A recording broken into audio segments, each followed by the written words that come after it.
Um, all right, so today's workout does have a lot of presses and a lot of hip hinges. This is the B session from the ABCs, which have a long, very ugly history with all of my clients. This is not the hardest of the three, but it's going to feel like it until you've done the C workout, and then you're going to really understand what the word suck means. But the rep range on these was always the same. 3 is your minimum. If the weight's too heavy to do 3 weights, go to a lighter weight. 5 is ideal. 8, if you're using a really light weight's good. I'm using a heavier than normal bell. I'm only doing 3 reps. Catherine, this might be an alternative for you, is to just go with fewer reps. The other, if presses are really bugging you, keep your shoulders down. But if they're bugging you, it could be something in the way you're moving your arms. We talk a little bit about this idea of the what's called the Arnold press. So if you're just driving straight up, I mean that hurts me. There's an impingement happening right there, right? But if I press out and up, okay, so I kind of swing around the shoulder joint, I can do that without having that same little impingement. And it's going to be different for everybody, right? Where you might be comfortable here, whatever, but play around with the path of the press, fewer reps, and if you can't press it at all, what you're going to do is you're going to do the clean and then reclean. Think about pressing it, but don't press it. Just we call them. I can do that on one side then. Yeah, we call them a loaded clean, and you'd bring the bell up with every intent of pressing, and maybe just kind of give it a nudge, and then right back down. So you tense up the shoulder like you're gonna press, pause, and then start over again. That was, believe it or not, that would actually help if you have painful shoulders. So, if we don't have any other questions, number of rounds also in that 3 to 8. What works for you? Heavy bell might be only 3. So, I'll probably be doing 3 reps of the presses. Feel free to do 5. I don't want to blow up my shoulder, although I do see Kate tomorrow. Yay. So, everybody ready? Clean and press. 5 left, 5 right.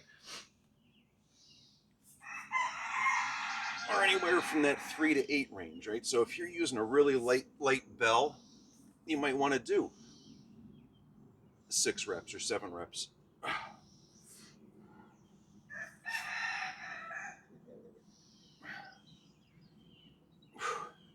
Switch sides after your 5th or whatever number you're using.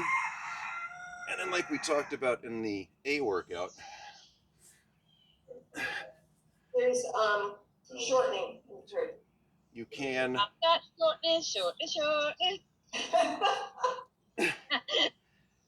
Now, if I could, after my 5th press here, switch back to my left arm for the swings, or I could just go right into swings on this arm, like so, and that saves me some time for 5 switch,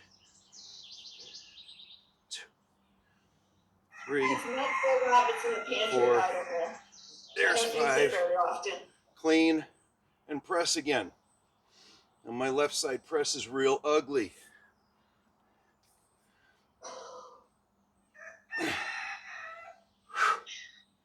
And I will probably not be doing presses through the whole workout, as I can feel bad stuff going on. But then how many reps should I do on the good side? Should I do all 5? Should I do 3? Match? Two schools of thought. Keep working the other side because it will help with strength overall.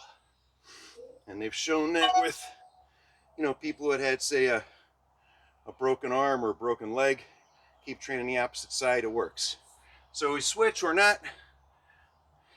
Clean and squat. 5 reps each side. Thank you.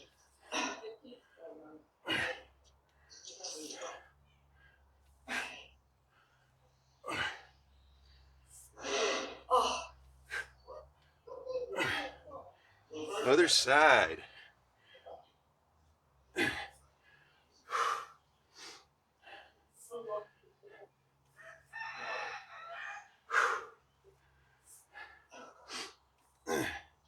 Push presses are acceptable.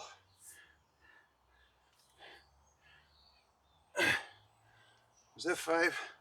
Oh, do one more. All right.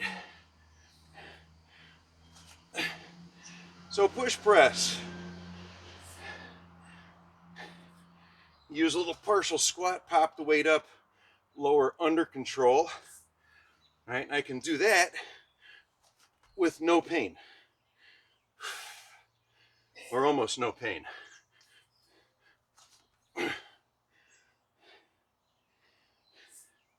Now, subtle things with a push press, your toes don't leave the floor, but your heels can.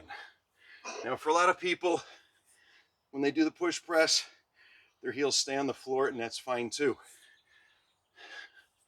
But it's not the jerk style press where you're actually leaving the floor for a split second. So after this is my 4th rep. My 5th rep, I'm going to leave up in the air. My last rep, because we're going into the get up. So I'm just going to leave that up, do my get up from the top down. Now, I got to come back up on this side, right? Because I got to do a full get up on the right and left. There's a pause here on the floor if you want it. Come on back up, same side.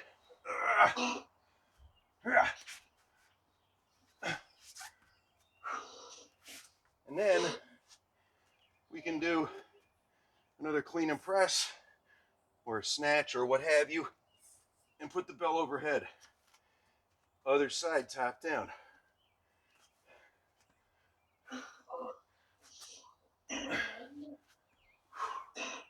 So top down get up makes you think for a second.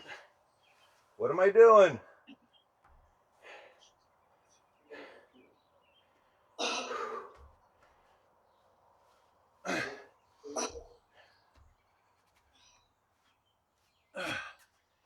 Now from here, guess what we're going back to?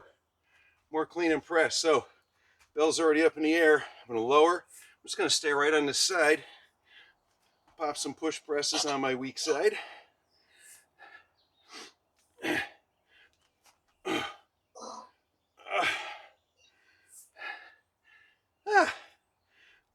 Ooh, 3. I don't know if I'm going to do 5. I think I'll stick with the number 3 on my left. Stay with push presses. And we'll do 5 on the right. See how crooked I am today. And after this, we have the last exercise of the high pull. If you didn't do the high pull with me last week, it's okay.